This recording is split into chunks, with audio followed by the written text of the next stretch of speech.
Deux. Bonjour, bonsoir. J'ai le plaisir aujourd'hui d'accueillir Myriam Hoffman. C'est une amie de longue date, mais c'est surtout une experte en images, fondatrice de la méthode Première Impression, connue sous le nom de Mademoiselle M. Alors, Myriam aide les femmes à s'approprier leur style avec authenticité et confiance. Et en fait, à gagner en élégance, en impact. Elle les aide à construire une garde-robe qui reflète leur essence et leur mode de vie surtout. Une vie dans laquelle elles se sentent pleinement elles-mêmes et libres de s'exprimer.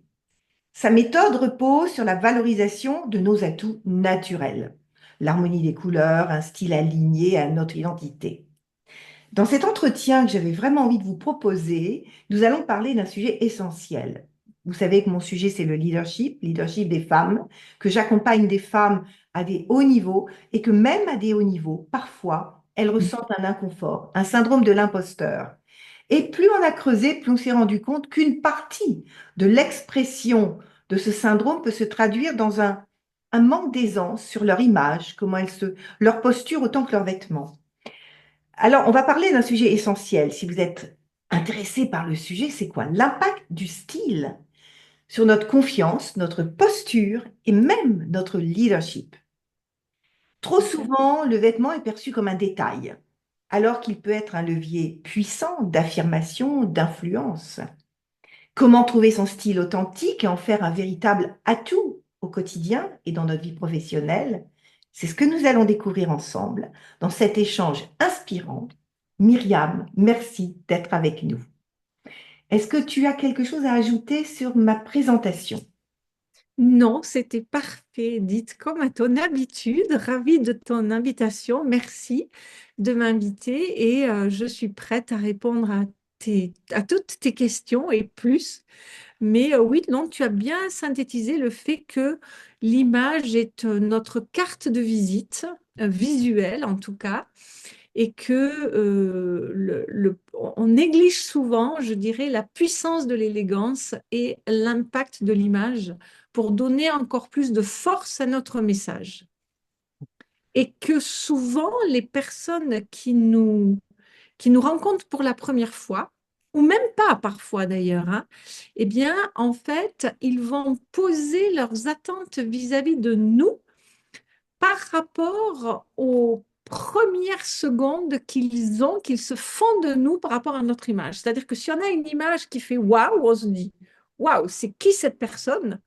Bon, déjà, on va présumer que la personne, elle réussit dans son travail, voilà, qu'elle a de la réussite, qu'elle a du succès, qu'elle gagne bien sa vie. Et donc, on s'attend à avoir des résultats à la hauteur de cela. Et vice-versa, évidemment, en sens contraire. Donc, ça a permis de marquer des points finalement gratuitement ou au contraire d'en perdre. Alors, j'ai préparé 5 questions, si tu en es d'accord. La première, on a coécrit un article quasiment toutes les deux que vous allez aussi avoir en parallèle avec cette interview, cet entretien. Et il m'a semblé, à l'issue de l'article, qu'il y avait 5 sujets importants. La première, c'est pourquoi le style est bien plus qu'une question d'apparence et comment et en quoi il influence et notre posture et notre leadership.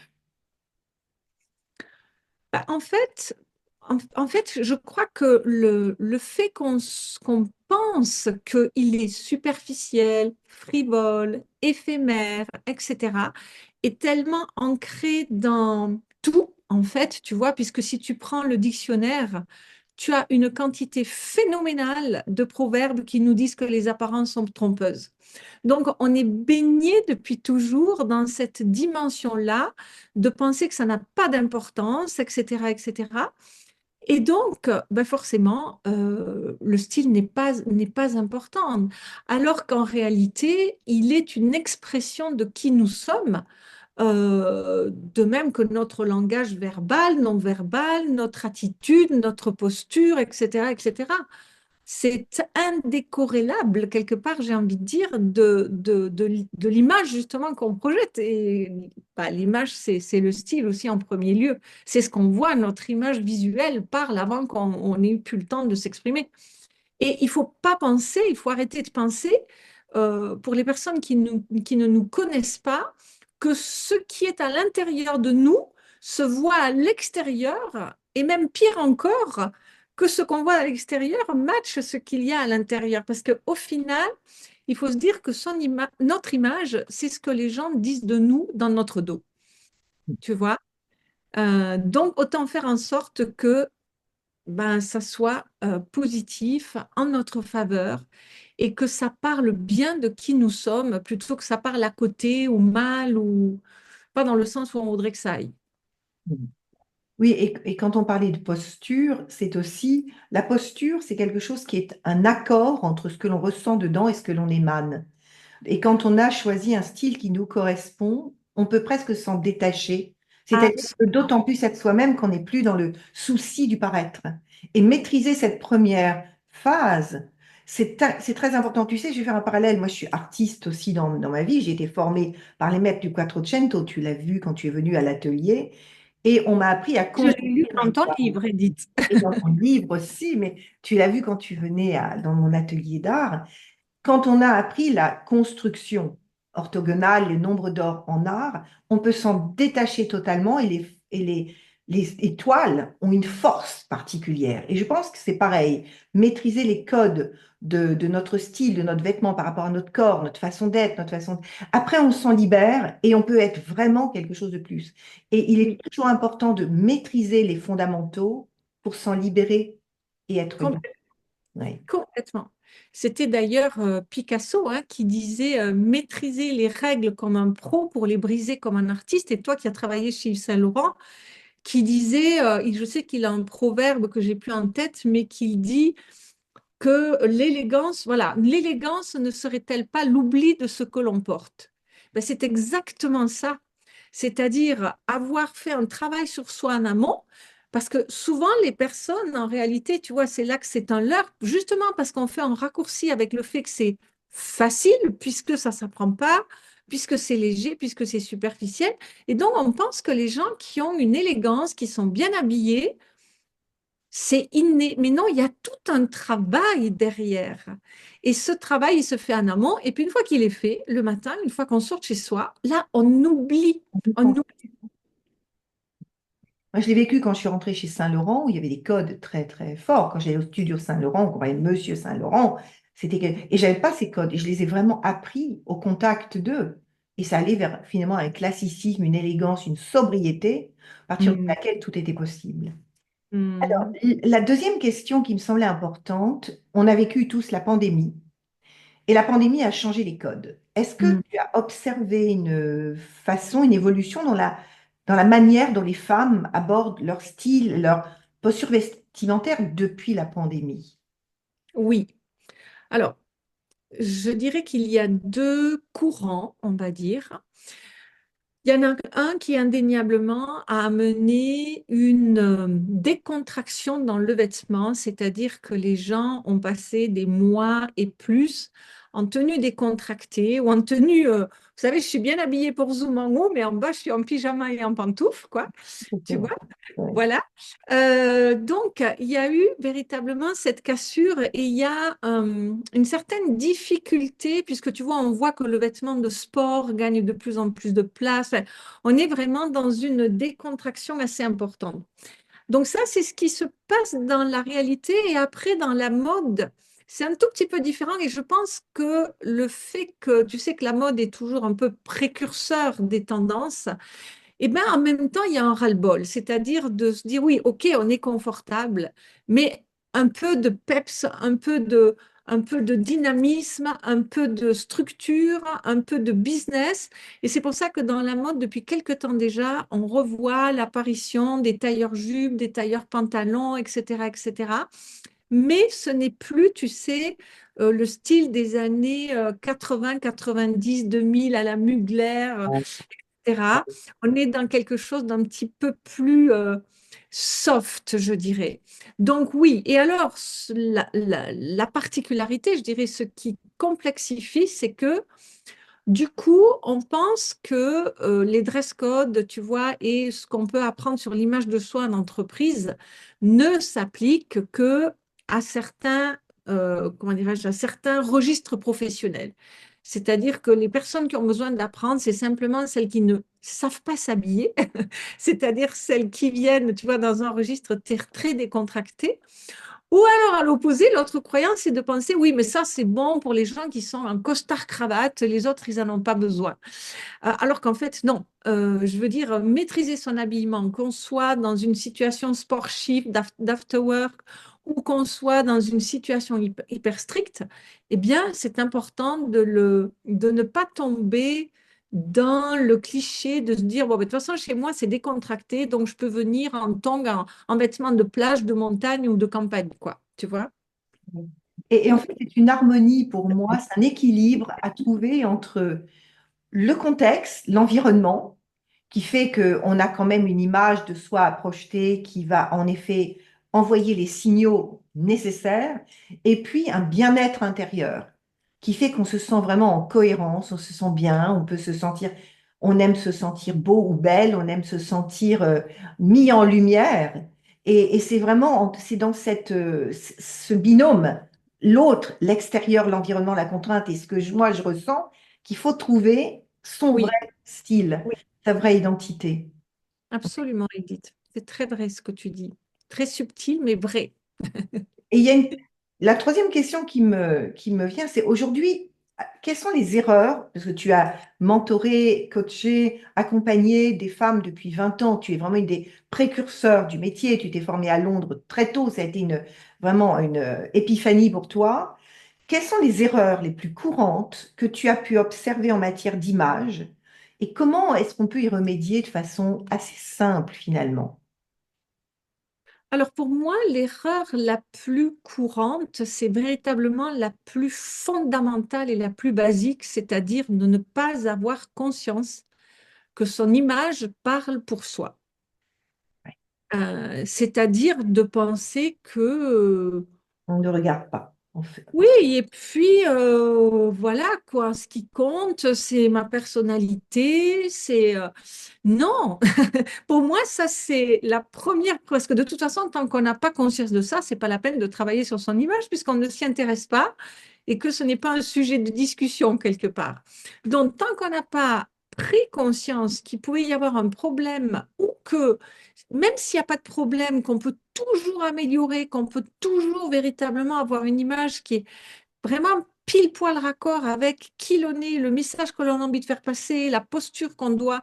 Parce qu'en plus, on joue de son image en fonction des circonstances, en fonction des jours, en fonction des séances qu'on a, en fonction des... Voilà. Donc, de savoir jouer de tout cela par des choix de couleurs, de matière, de texture, de contraste, voilà. Eh bien, pour moi, c'est la première. Donc, pour moi, c'est ça, c'est prendre conscience qu'il y a un intérêt à prendre soin de son image et ensuite apprendre à se connaître. Il y avait comment dire, un trigger ou un moment où on se dit, waouh, qu'est-ce qu'on peut observer en soi pour prendre conscience qu'on n'est pas si à l'aise avec sa posture et son image qu'on pense l'être? Est-ce que c'est, j'arrive dans une nouvelle conférence et tout d'un coup, je me sens un peu de petit canard et je me dis, ah zut, est-ce que ça peut être l'inconfort? Tu rentres, moi, quand je fais beaucoup de conférences, ah, j'aurais pas dû prendre ces chaussures. Finalement, elles sont peut-être belles, mais je suis pas bien, donc je vais pas Oui, pouvoir me mouvoir comme je le veux. Est-ce que ça peut être tout simplement qu'on n'est pas en harmonie avec le lieu? Qu'est-ce qui fait qu'on peut ressentir? Parce que la difficulté pour quand on n'a pas compris, il faut qu'il y ait des signaux. Voilà. Quel oui, signal on peut recevoir qui nous dit attention, là, oui, ton vêtement était là, la cause de ce mal-être. oui. Claire dans ma Alors, question? effectivement, ça peut être quelque chose de très concret, comme tu l'as dit, comme le fait de ne pas se sentir à l'aise et du coup, physiquement, hein, dans son corps, de se sentir gêné par le vêtement ou un accessoire ou une paire de chaussures ou que sais-je. Sinon, souvent, c'est en fait justement, comme ça ne viendra pas de soi, sauf question de confort, hein, qui est vraiment du pratico-pratique là, ça vient du regard de quelqu'un ou du message Ah, de quelqu'un qu'on reçoit, voire pire, d'une crise. C'est-à-dire que de penser, tu vois, souvent, justement, l'image est mise un petit peu au bas de la pile, comme ça, tu vois, donc on se dit, bon, c'est pas grave, ou ça sera plus tard, ou maintenant, j'ai pas le temps, j'ai d'autres choses à faire, etc., etc. Et puis, en fait, on néglige, tu vois, c'est comme si la vie t'envoie des signaux, mais tu ne les écoutes pas parce que tu penses au fond de toi que c'est pas très important. Et puis un jour, bam, il y a vraiment quelque chose qui est une crise, un divorce, une perte d'emploi, un burn-out, etc. Et là, on se dit, ouh là là là là là là. Et souvent, j'ai des femmes très, très haut placées qui arrivent comme ça, qui ont ignoré les signaux, et puis tout d'un coup, ça leur tombe dessus, et là, elles se disent, non, je ne peux plus passer à côté de ça. Donc, tu vois, là, c'est souvent le monde extérieur et à ce moment-là, ça peut être assez brutal. il y a autre chose, moi, qui m'a marqué, parce que de plus en plus, on est pris en photo dans les réseaux Oui, sociaux, etc. On était ensemble à Paris au Ritz quand j'ai reçu le prix Influential Women in the World, et tu fais partie de tout cet univers. Et je me suis rendu compte que on allait prendre plein de photos et que c'est aussi la peur d'apparaître à l'écran dans une image qui n'est pas forcément conforme à ce qu'on aimerait idéalement.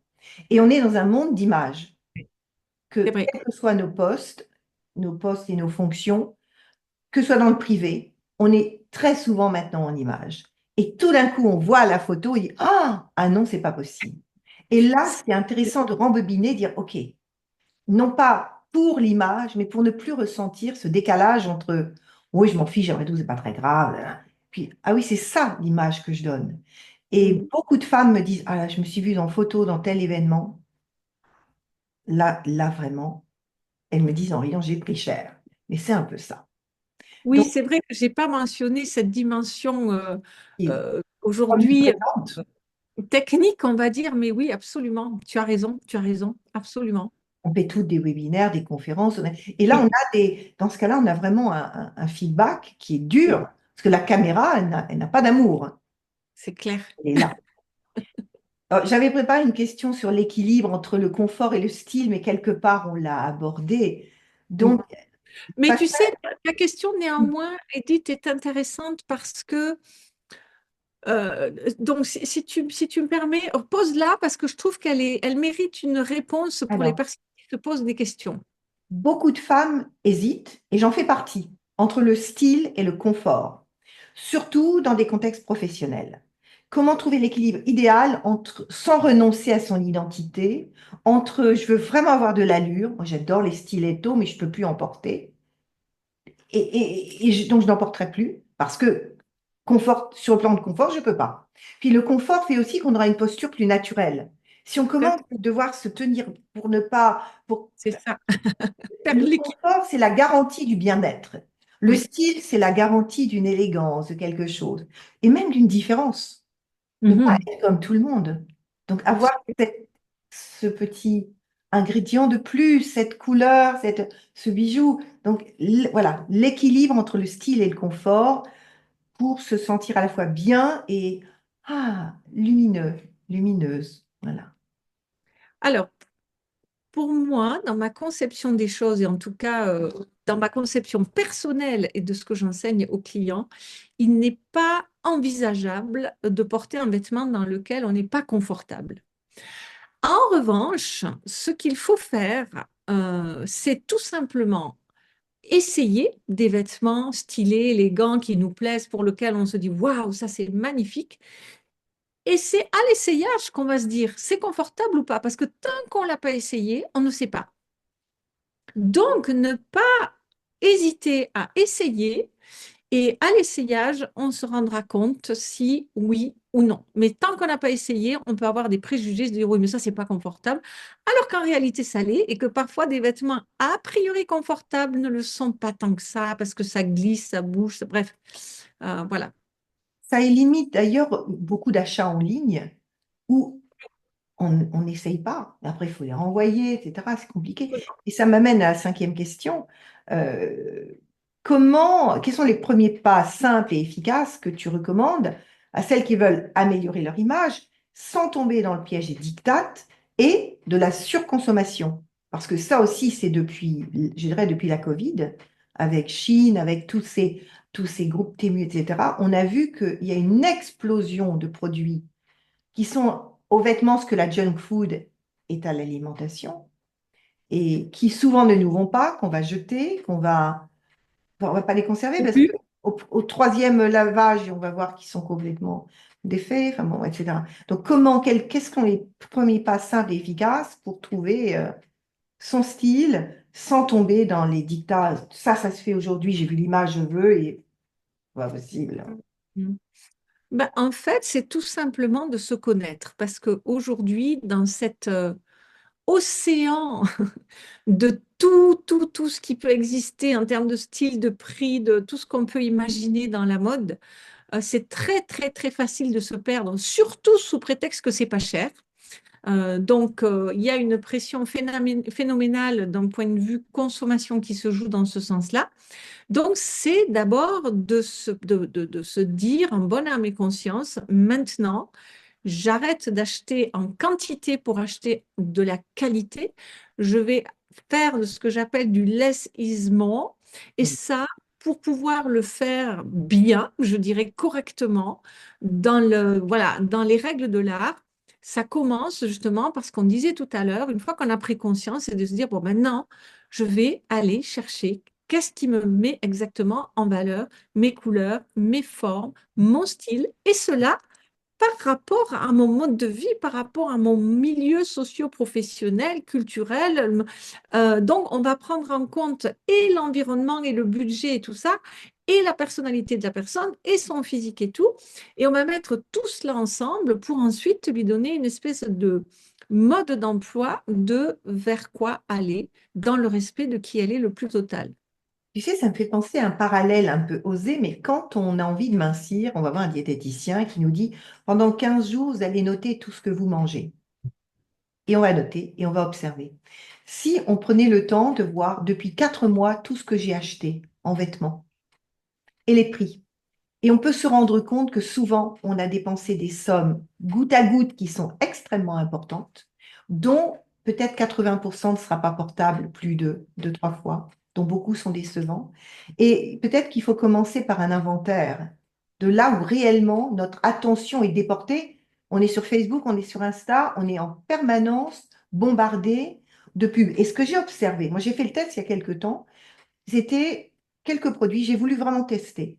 Des produits, quand tu avais l'impression que c'était de la haute couture, c'était magnifique. J'ai dit, bon, je teste.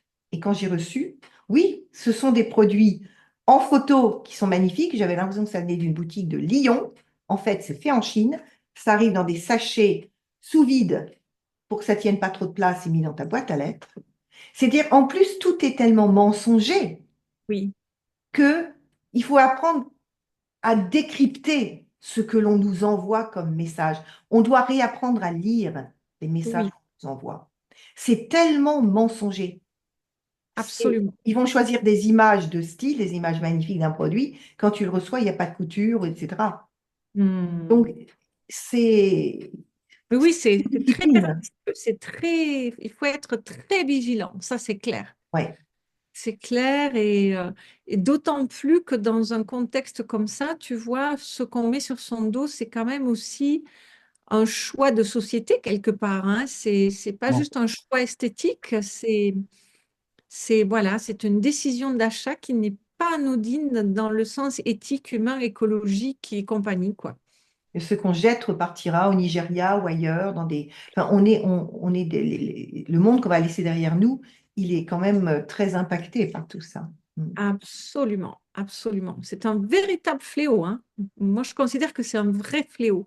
Au niveau personnel, parce qu'on se trompe soi-même, et au niveau éthique, écologique, parce Oui. qu'on va laisser un héritage qui va s'amplifier et qui va pas du tout dans le bon sens. Oui. C'est comme la malbouffe, hein. C'est exactement Et pareil. ça, c'est pareil, c'est junk dressing, comme il y a junk food. Absolument. Absolument. Est-ce qu'il y a quelque chose que tu aimerais ajouter avant la conclusion? Non, si ce n'est que ben, de rappeler la puissance de l'élégance qui va avoir une influence sur votre propre influence, justement. Donc, ne pas oublier cette dimension de votre être-té, hein, de votre personnage, de qui vous êtes à tous les niveaux, tout simplement. Écoute, merci pour tous ces éclairages et cet échange. J'adore à chaque fois qu'on a des échanges, toutes les deux, on va vraiment loin. Alors, tu as proposé un challenge que tu offres aux femmes pendant 5 jours, justement pour leur faire prendre conscience, traverser ces étapes. Et donc, en dessous de cette vidéo et du lien LinkedIn, vous allez avoir le lien pour vous inscrire. Ça commence quel jour? Ça commence le 19 février 19 février. avec un webinaire quotidien à 20h30, sauf le dimanche à 18h30, donc du 19 au 23. Et je vais donner, en fait, je vais dérouler toute mon approche, tout mon processus comme ça. Donc, beaucoup, beaucoup de contenu, beaucoup aussi de partage. Il va y avoir des personnes qui vont venir partager leur propre expérience. Donc, beaucoup d'interactivité et la possibilité de poser toutes sortes de questions en direct. Ça va vraiment vous aider, parce que je connais bien les challenges de Myriam, ça fait quand même plus de 15 ans qu'on se fréquente toutes les deux, à trouver votre style idéal sans stress, sans surconsommation. Vous allez pouvoir avoir des clés et c'est très important que vous la rencontriez. C'est pour ça que je suis infiniment heureuse de votre partage. Donc, en dessous, vous aurez le lien et puis ben, vraiment prenez conscience de tout le potentiel de lumière, de révélation de vous-même. Et on parle beaucoup de puissance féminine, en tout cas, moi, c'est mon sujet. Euh, à quel point votre style, votre élégance, votre confort par rapport à ce sujet-là peut développer votre présence. Et Ouais. c'est le plus beau cadeau que vous puissiez vous faire et nous faire, parce que plus nous serons présentes, Oui, puissantes, à l'aise, mieux le monde ira. Et en ce moment, quand on voit Trump et tout ça, on se dit, oh mon Dieu, les femmes, come back. Allez, on prend notre place. On a besoin oui. de féminin, de subtil, De beauté ah, et d'harmonie. mais oui, bon. Merci, Myriam chérie. Bye, Edith. Je t'embrasse et prenez soin de vous Prenez et soin. occupez bien de vous et hâte de vous retrouver, bien sûr, sur ce merveilleux challenge sur lequel nous travaillons puissamment avec toute mon équipe. Et n'hésitez pas sous la vidéo à mettre, ou sur le LinkedIn à nous mettre des commentaires si vous avez des questions. Qu'est-ce qui vous a le plus marqué, frappé? Des anecdotes aussi que vous avez vécues, vous voulez nous partager. On est très friandes de tout ça parce que finalement, c'est vous et nous qui allons co-créer cet écosystème de femmes. Waouh! Merci, Edith.